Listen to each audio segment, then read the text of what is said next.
Okay, let's unpack this. Hmm. We're diving into this really fascinating area where the hard lines of science, so I'm talking biology, evolution, they just seem to completely collapse. They just dissolve. Right into the most ancient parts of the humanities, myth, dreams, culture. And that's because our focus today is the phenomenon of the serpent. It's really the perfect illustration of biophilia. Okay, so remind us, biophilia is? It's this central idea that we as humans have this complex, innate connection to the natural world.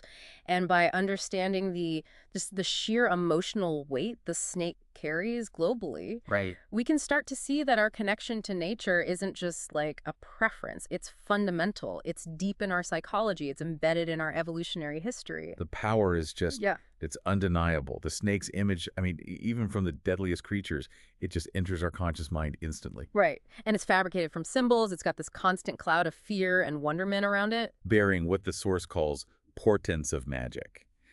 So I guess our mission here is to trace how a simple, limbless reptile became this primal magical force that everybody recognizes. To really get that power, we should start with the source's personal narrative, specifically this recurring dream that just perfectly captures the archetype. Okay. So the dreamer finds themselves in this silent, gray place. It's wooded, it's aquatic. And the feeling. It feels alien, mysterious, like you're right on the rim of the unknown, and you have to be intensely present for some reason you don't even understand.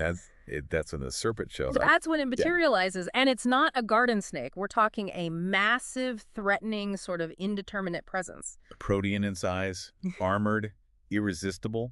Its coils just sliding in and out of the water. And it's described with a poisonous head that radiates this cold, inhuman intelligence. This dream creature, it acts as the guardian of the passage into deeper reaches. It's terrifying, but it's also weirdly life-promising and seductive. And treacherous. And treacherous. It slips close, ready to strike, and then the dream always it concludes uneasily. There's no resolution. The key thing here is that profound ambivalence. But is that ambivalence just psychological? Something we learn from stories? Or are you saying there's a biological root that explains this universal thing? Because, I mean, bears, wolves, lions, they're dangerous too. But they don't have this unique primal power. We're arguing it's biological. The core claim is that humans have an innate propensity, a tendency to learn fear of snakes very quickly and very easily. And this happens, what, around a certain age? Yeah, typically just past the age of 5. This kind of hardwired mental setting is what generates those incredibly powerful, ambivalent images. Everything from pure terror to, what, symbols of power and male sexuality? Exactly. The fact that the figure is so emotionally charged is why the serpent became a globally essential cultural figure. So we've got this intense emotional reaction. Now let's bring in biophilia. You're saying this goes way beyond just psychoanalysis. It does. It's a principle about the value of life itself. What's crucial to get here is that life, any kind of life, is infinitely more interesting to the human mind than inanimate matter. Okay, so we only value inanimate matter if, what? We can eat it. If we can metabolize it. Yeah, or if it accidentally resembles life, or if we, fashion it into an animated artifact. Think about it.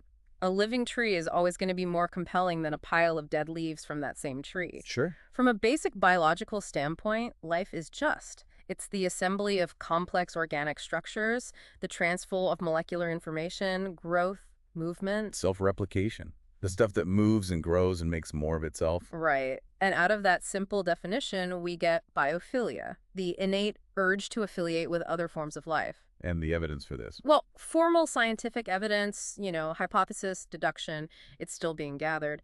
But the tendency is just so clear in daily life all over the world that it demands serious attention. It unfolds in these predictable ways, in childhood fantasies and responses, and then it just cascades into these repetitive cultural patterns across almost all societies. Which strongly suggests that biophilia is part of the deep programs of the brain.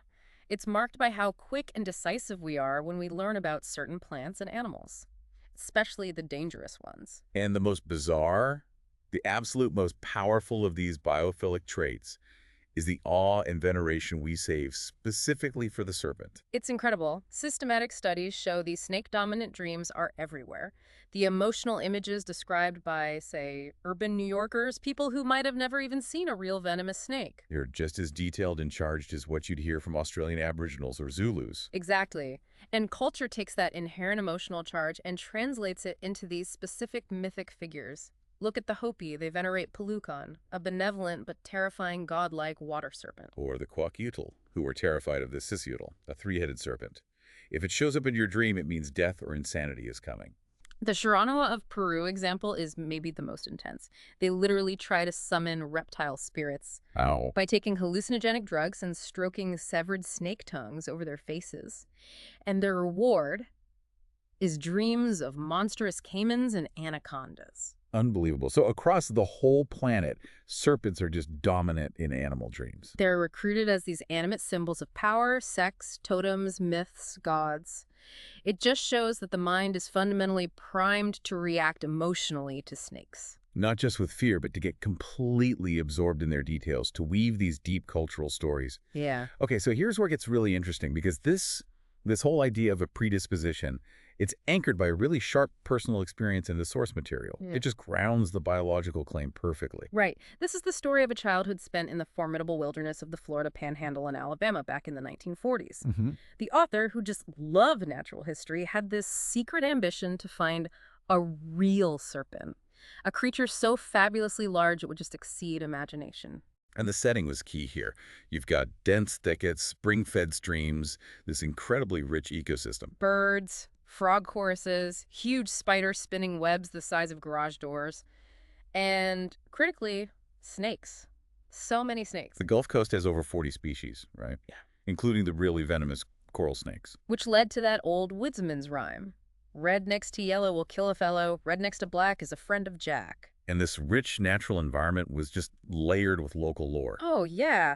Like the idea that a rattlesnake's head stays alive until sundown, or the myth of the hoop snake that rolls downhill to attack you. There was this cultural mix of both real danger and total fascination. And the author was relentless. I mean, his nickname was Snake. On his high school football team, he was trying to capture almost all 40 species. That reckless enthusiasm, it eventually led to a pretty close call.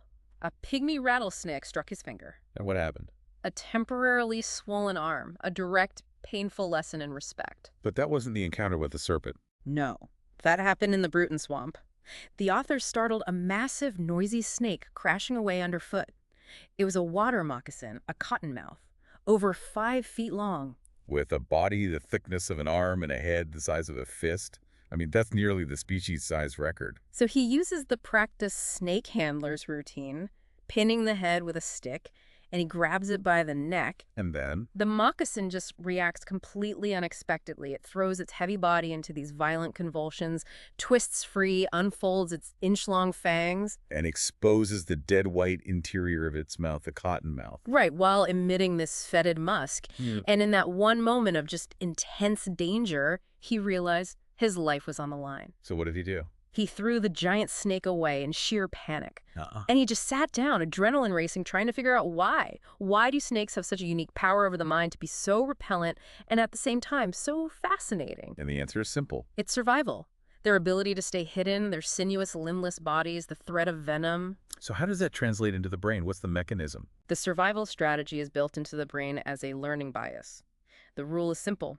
Become alert quickly to any object with the serpentine shape and movement. And overlearn this specific response in order to keep safe. Precisely. And this isn't just a human thing. I mean, other primates clearly evolved similar rules. Absolutely.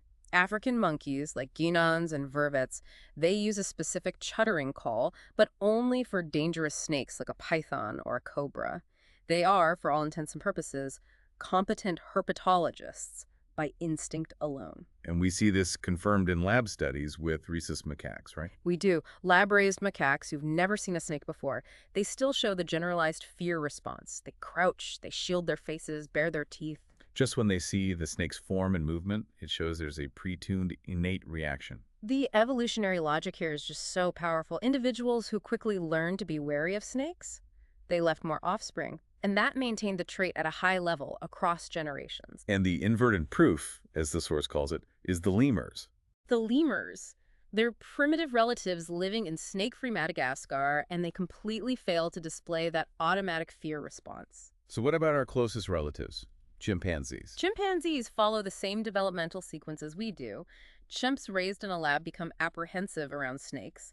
They let out a wah warning call, and that response gets gradually more marked during adolescence. This is so crucial because you're saying humans pass through pretty much the same sequence? Almost exactly. Low anxiety under 5 years old, then growing increasingly wary. And just a mild negative experience like a scary story can trigger a deep, permanent fear, sometimes even full-blown ophidiophobia. And we should remember, this isn't just ancient history. Snakes have been a major cause of death for millennia. They're still a huge threat in parts of Asia and Africa today. Right. This persistent threat is what fundamentally shaped the human brain, which brings us to the three-part sequence of translation, from nature to culture. Okay, so first is the genetic basis. Poisonous snakes were a threat for so long they led to genetic changes in the brain that create this innate tendency to learn. Second step is the human elaboration. The human mind, with its ability for language and story, just feeds on these strong, inherent emotions, apprehension, morbid fascination, and uses them to enrich culture. And third, you get the dreams and myth.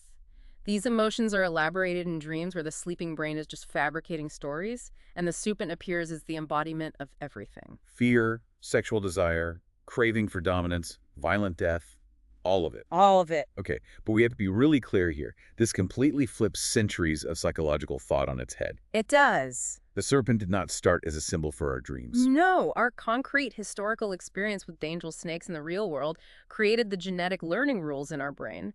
The mind then uses those rules to create symbols and fantasies. So confusing, the effect, the dream, with the ultimate cause nature, has led to centuries of misunderstanding.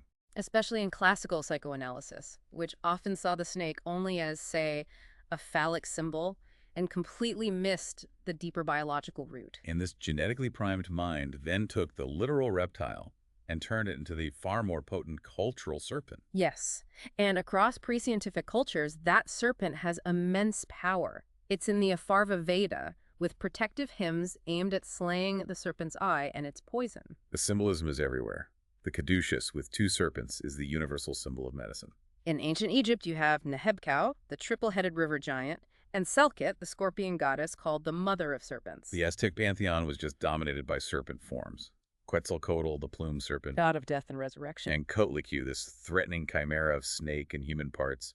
Even in Greek religion, Zeus Malikios, the god of love and vengeance, took a serpent form. And yet, for the West, the most powerful and defining image is still the sly, deceitful serpent from the Garden of Eden, Judaism's evil Prometheus, who gave us knowledge, and with it, the burden of original sin. So to pull this all together, culture takes the reptile and transforms it into the much, much more potent serpent. And human consciousness is an image-making machine, but it's built with these biological controlling devices, these hardwired biases that come directly from natural selection. Our brain evolved over 2 million years when being in intimate contact with the natural environment was a matter of life and death. Snakes mattered. The smell of water mattered. And we still carry those old capacities, what the source calls this channeled quickness. We stay alert and alive in the vanished forests of the world, even when we're walking through a modern city. And that's the key insight you should take away.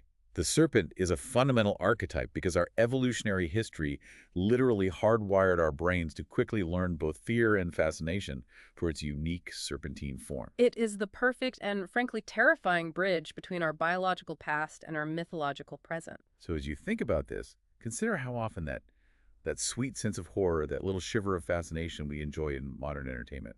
Watching some creature slither across a screen or hiding in the dark in a movie theater. Maybe that's a direct, lingering echo of the survival instincts that were honed in our deep, deep evolutionary past. It's a powerful thought. Thank you for joining us for this deep dive.